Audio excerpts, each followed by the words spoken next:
Sorry for the wait, Rean.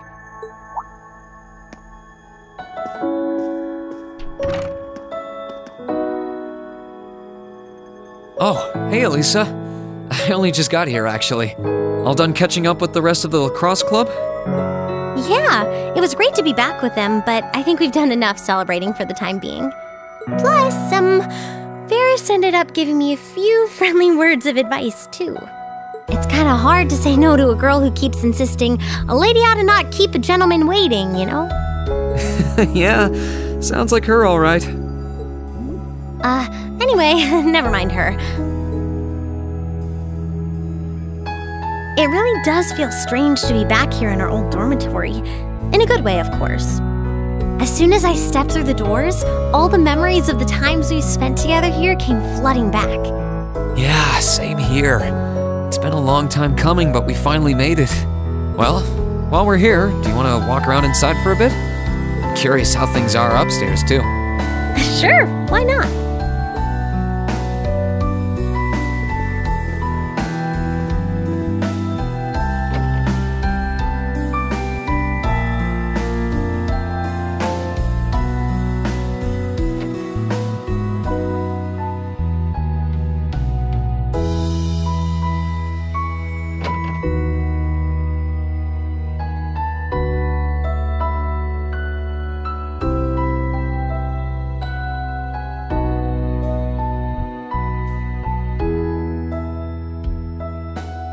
It's funny how time works, isn't it? It's only been a couple months since we were last here, and yet I feel like it's been years. I guess that just goes to show how much of a mark the time we spent here has left on us, though. Every room, every corridor has a memory attached to it. Just one look, and I suddenly remember it all like it was yesterday. You know, I guess that's true. I just wish Crow were here with us to share this feeling. It doesn't feel quite right without him. I wish he were here, too. He's as much a part of Class 7 as the rest of us. Give it time, though. Next thing you know, he'll be right here reminiscing with us. You really never change, Rean. It was clear from the moment we met, you were someone who really cared for others, and you're as kind now as you were then. You were our leader, always tirelessly looking out for every member of the group and putting our needs before your own. We're so grateful for all you've done, and that goes double for me.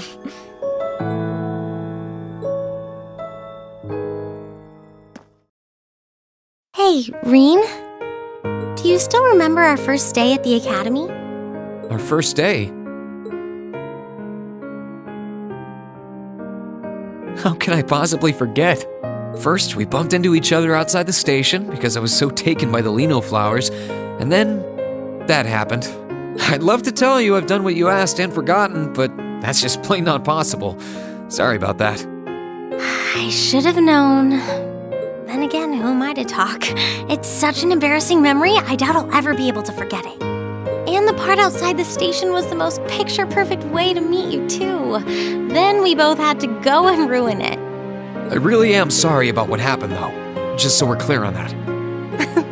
In a strange way, though, it kind of worked out for the best.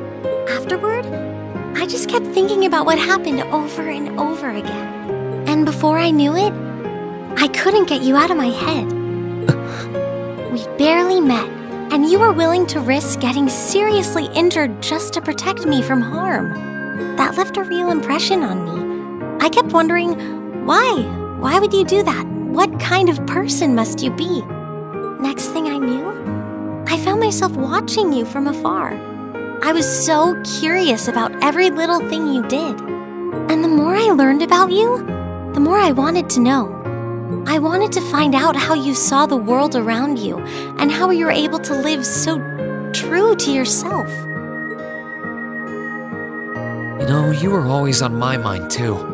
You've always been hardworking, with all the pride of a noble and a strong competitive streak. But I think what stood out to me the most was how considerate you are of others, and how you always put them before yourself. All that time you say you were thinking about me, I was probably thinking about you too.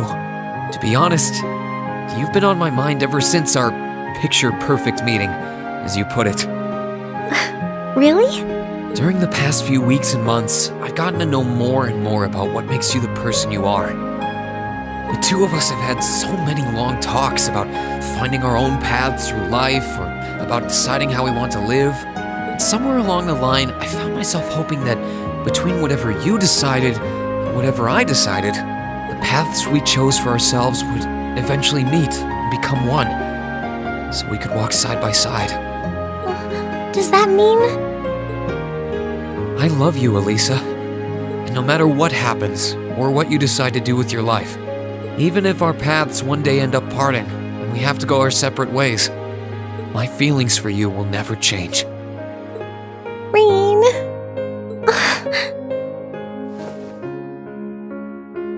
If it weren't for you, I'm not sure I would have ever found the courage to find a path for myself at all. I was only able to because of how much your determination inspired me. How it made me want to struggle on, just like you do. And I love you too, Rean. I'm so glad.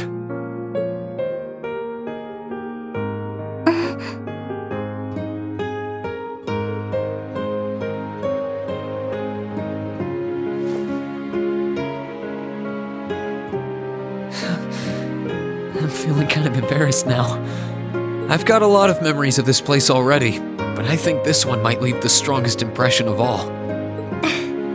So am I.